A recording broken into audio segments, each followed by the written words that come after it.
Bismillahirrahmanirrahim. Assalamualaikum warahmatullahi wabarakatuh. Kembali lagi dengan saya di proyek perangkat lunak pada aplikasi sistem informasi ukir pecah. Jadi untuk tahapan kali ini kita akan membahas tentang teknik pengujian yang akan kita testing sendiri di aplikasi yang sudah kita buat. Jadi untuk yang penjelasan kali ini kita akan lebih fokus pada dua testing, yaitu functionality testing sama compatibility testing. Jadi ada dua pembahasan untuk masalah testing itu sendiri. Jadi untuk pengantar, untuk functionality testing sendiri itu lebih ke fungsional dari aplikasi sistem informasi ukir pecah. Sedangkan dengan compatibility itu lebih ke non fungsional sistem informasi ukir pecah itu sendiri, seperti itu. Jadi kalau misalkan kayak functionality ini lebih ke fiturnya ada apa aja sih yang ada di dalam aplikasi tersebut, terus koneksi database-nya seperti apa, terus kayak form-formnya terus seperti apa dan lain sebagainya. Jadi untuk yang functionality sendiri itu lebih ke pengecekan fitur-fitur sudah sesuai dengan sudah sesuai dengan harapan user apa tidak.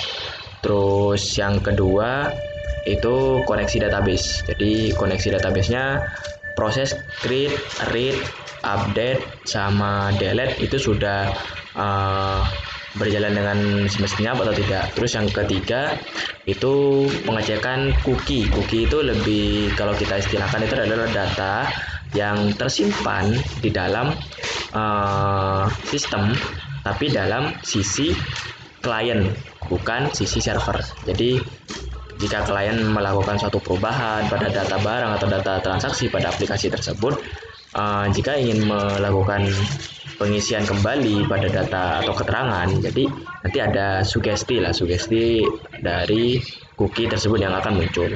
Sedangkan dengan yang compatibility testing ini, compatibility testing ini lebih fokus pada aplikasi ini atau sistem informasi ukir pecah ini bisa nggak dijalankan dengan pixel yang lebih kecil ukurannya semisal, terus misalkan dijalankan di browser yang lain ada error nggak, terus misalkan dijalankan di sistem operasi lain selain Windows error atau enggak, terus yang misalkan di mobile browser misal error apa tidak, atau misalkan responsif atau tidak, seperti itu. Jadi untuk pembahasan kali ini langsung saja ke functionality testing. Oke, kita langsung masuk aja. Jadi kita login dulu, kita boleh lewat karyawan atau admin atau owner. Jadi kita pilih owner aja. Kita login dulu. Oke, jadi untuk di login sendiri, setelah login dimasuk ke level owner. Jadi di dashboard ini adalah ada fitur yang jadi untuk yang memudahkan para karyawan nantinya ataupun dari owner sendiri untuk melakukan proses penghitungan transaksi langsung. Itu misalkan ada penjualan gitu. Jadi karyawan bisa langsung melakukan proses transaksi itu sendiri. Seperti ini. Jadi bisa dihitung, jadi nanti bisa akan keluar nanti misalkan kita batal dulu ya. Jadi misalkan di sini 20, kita hitung nanti akan muncul pop up. Jadi untuk tagihannya itu berapa, nanti simpan. Jadi kalau misalkan proses simpan nanti akan lebih kita fokuskan pada poin yang kedua, yaitu koneksi dengan database. Seperti itu. Kita langsung batal. Terus di data transaksi, jadi kenapa saya memilih on? Jadi kurang lebih hampir sama, cuman mungkin ada pembatasan akses ya, di mana ada pembatasan yang memang tidak semuanya itu bisa diakses oleh karyawan ataupun dari owner sendiri, seperti itu. Jadi di data transaksi ada fitur filter berdasarkan tanggal, bulan sama tahun, seperti itu. Terus kita bisa menampilkannya. Jadi di sini kan ada, ini kan tanggal 26. Jadi misalkan kita melakukan filter tanggal pada tanggal 26, kita klik dulu, tampilkan, maka nanti yang akan tampil hanya data transaksi yang muncul pada tanggal atau kita lakukan pada tanggal 26 seperti itu. Ini untuk yang fitur pada filter. Jadi untuk filter sendiri tidak ada masalah, tidak ada yang error, berjalan dengan bagaimana semestinya. Terus ekspor transaksi ini kita misalkan mau mencetaknya kan. Jadi untuk owner sendiri itu bisa mencetaknya, karyawan juga bisa mencetak, admin pun bisa mencetak. Jadi untuk di menu data transaksi ini semua level user itu hampir sama. Cuman yang membedakan kalau karyawan itu tidak bisa melakukan edit ataupun delete data transaksi tersebut. Jadi yang bisa cuman owner sama admin seperti itu. Jadi kalau misalkan kayak fitur tambah, fitur ekspor transaksi, tampilkan berdasarkan tanggal, itu karyawan juga masih bisa seperti itu.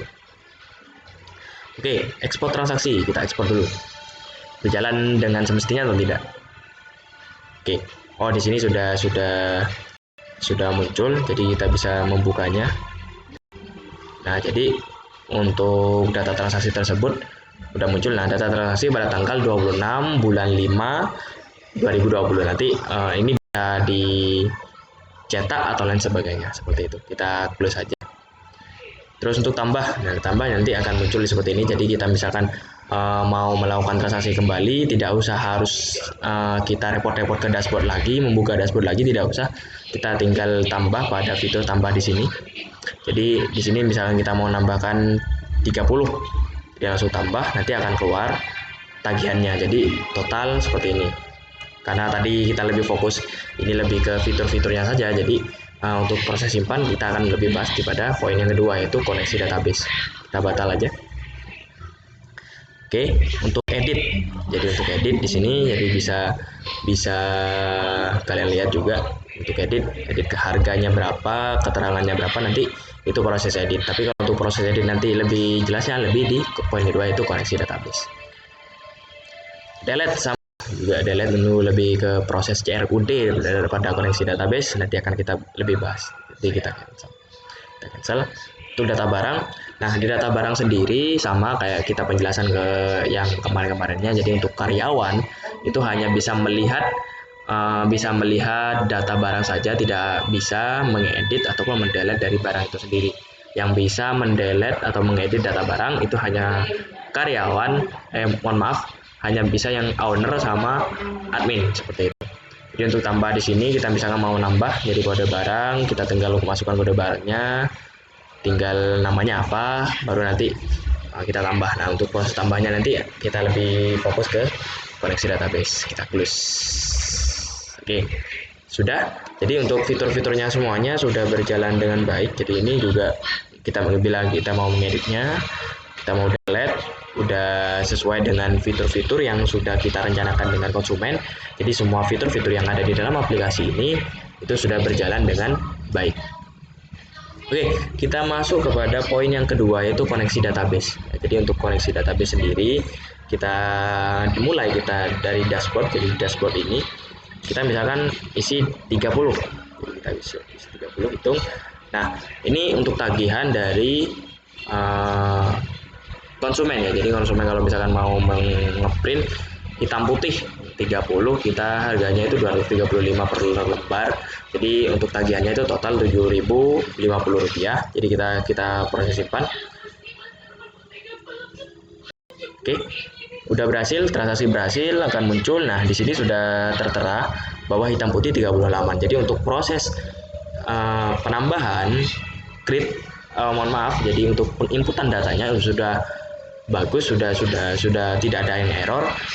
Untuk penambahannya, terus untuk tambah di sini kita misalkan mau nambah di sini error apa enggak. Jadi kita misalkan full warna kita taruh 20, kita tambah.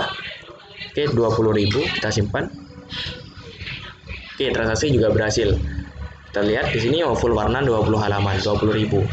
Sudah bagus untuk masalahnya. Terus untuk yang tampilkan sudah ngerit ya. Jadi untuk tadi untuk sudah terbahas pada poin 1. Jadi untuk menampilkan ini adalah proses read. Jadi CRUD itu proses R-nya, read seperti itu ya. Terus untuk yang edit, kita menu edit. Jadi kita bisa ngedit di sini, misalkan kita merubah 6.000, kita edit. Oke, edit data berhasil. Nah, edit ini akan menjadi 6.000. seperti itu. Misalkan kita delete, jadi kita delete di sini aja, delete. Nah, kita delete. Oke, hapus transaksi berhasil. Jadi yang tadi, oh mohon maaf, jadi terjadi error ya, jadi terjadi error semantik lah istilahnya. Tapi kemarin sudah kita perbaiki sebenarnya, tapi ada di salah satu kelompok kita itu ada yang berhasil, ada yang juga enggak seperti itu. Jadi mohon maaf untuk delete yang barusan itu terjadi kesalahan ya. Jadi untuk terjadi kesalahan dikit ya, seperti itu. Terus untuk yang proses data barang, oke, data barang. Data barang kita bisa ngedit, kita bisa tambah dulu.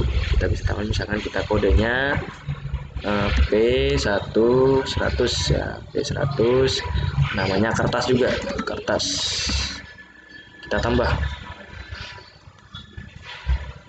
Oke, barang berhasil ditambahkan. P100 ya, P100 itu kertas. Oke, bisa ditambah. Misalnya kita ngedit. Untuk ngeditnya 110. Kita edit. Oke, yang tadi sudah berubah yaitu 110 kertas. Jadi yang tadi awalnya ada di posisi 1 menjadi posisi 2 karena kita ngurutnya dari yang ID barang, kita sorting seperti itu. Untuk proses delete, kita misalnya kita mau delete yang ini, kita delete ya. Oke, ternyata berhasil untuk yang tadi. Jadi untuk yang proses penambahan tadi itu tidak ada terjadi masalah, cuma yang tadi untuk proses delete-nya itu terjadi masalah seperti itu. Jadi untuk proses CRUD dalam aplikasi ini sudah lumayan bagus, sudah, karena tadi ada yang miss ya, tadi ada yang salah tadi juga. Jadi untuk yang secara umum untuk koneksi database-nya sudah bagus, sudah baik untuk aplikasi ini. Terus untuk yang cookie ya, jadi misalnya cookie ini lebih ke sini ya. Jadi kita misalnya mau menghapus. Nah, ini adalah cookie ya. Jadi untuk cookie ini yang ini. Inilah cookie. Jadi segala aktivitas yang kita lakukan, mau perubahan, mau login atau lain sebagainya, itu akan muncul sugesti. Nah, ini yang namanya sugesti. Jadi sugesti kita bisa tidak perlu capek-capek untuk mengetikkan kembali seperti itu. Jadi untuk cookie-nya sudah terset dengan baik untuk aplikasi ini. Terus untuk masalah yang lainnya tidak ada. Terus kita masuk ke compatibility. Jadi setelah functionality tadi sudah bagus semuanya, mungkin tadi yang ada miskom sedikit. Terus yang kedua, poin yang kedua adalah compatibility aplikasi sistem informasi ukir pecah. Jadi kita bisa melihat untuk aplikasi ini misalkan dijalankan di browser yang lain ataupun dari sistem informasi yang lain, dan juga mobile browser yang lain bisa apa tidak, atau misalkan lebih responsif atau tidak kalau misalkan di mobile, karena mobile kan pastinya kan pixelnya kan berkurang, nggak sama dengan desktop ya, tampilnya nggak sama dengan desktop seperti itu. Jadi kita bisa lihat, kita coba close dulu ya. Jadi kita menggunakan Microsoft Edge. Jadi kalau yang tadi kita menggunakan Chrome, kita menggunakan di sini. Jadi kita hapus dulu. Jadi kita bisa localhost.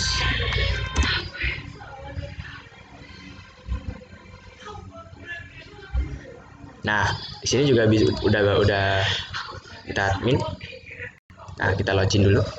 Nah, di sini juga bisa untuk masalah tampilannya udah lumayan bagus ya. Kita misalkan manajemen user, terus data transaksi, terus data barang. Nah, ini tidak terjadi masalah, tidak terjadi error, udah bisa berjalan dengan baik di browser yang lain. Kita coba browser yang lain lagi. Nah, ini ada Firefox.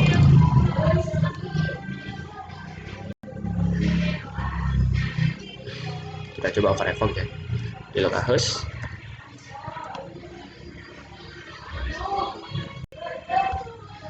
Jadi kita localhost.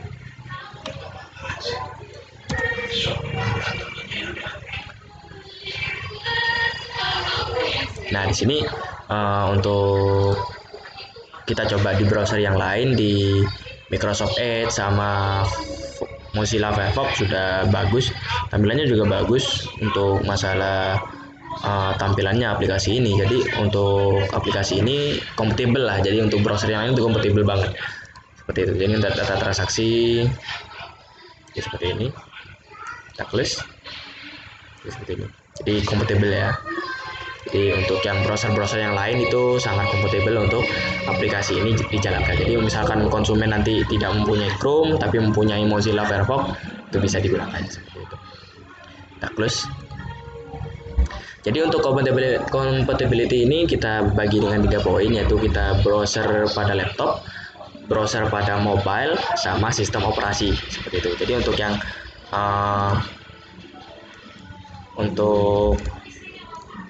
untuk yang mobile sendiri itu kita menggunakan yang sudah kita buat. Jadi untuk yang mobile itu ini menggunakan browser bawaan handphone, kita perbesar. Jadi untuk browser bawaan handphone itu tampilannya seperti ini ya, tampilannya seperti ini. Mungkin untuk mau dibilang responsif, saya rasa kurang responsif pada tampilan di telepon seperti itu. Jadi ada yang memang untuk tampilannya itu ada yang mengkerucut ya, karena kan juga pixel dari segi pixel kan juga berbeda dengan desktop seperti itu. Jadi untuk di mobile sama juga di Google Chrome, terus di Mozilla Firefox. Jadi untuk yang di tampilan mobile browser itu kompatibel, cuman kurangnya di sini kurang responsif ya, kurang responsif sendiri seperti itu. Terus untuk di sistem operasi ya, jadi yang jelas saya menggunakan Windows 10, jadi pastilah kompatibel ya. Jadi karena juga kita ngodingnya di sini pasti kompatibel banget. Terus untuk yang sistem operasi Ubuntu 19, jadi saya coba tadi di Ubuntu 19 itu ternyata bisa juga, jadi yang ini di dashboard sudah kompatibel. Jadi untuk yang sistem operasi yang lain, misalkan nanti konsumen tidak mempunyai Windows 10, mungkin karena berat untuk sistem operasinya, mungkin nanti menggunakan Linux atau lain sebagainya, sistem operasi yang lainnya itu bisa dijalankan. Jadi jangan khawatir untuk aplikasi ini tidak kompatibel dengan sistem operasi yang lain seperti itu. Untuk aplikasi ini sangat kompatibel banget seperti itu. Jadi untuk kesimpulannya, jadi untuk yang functionality testing itu terdapat sebuah kesalahan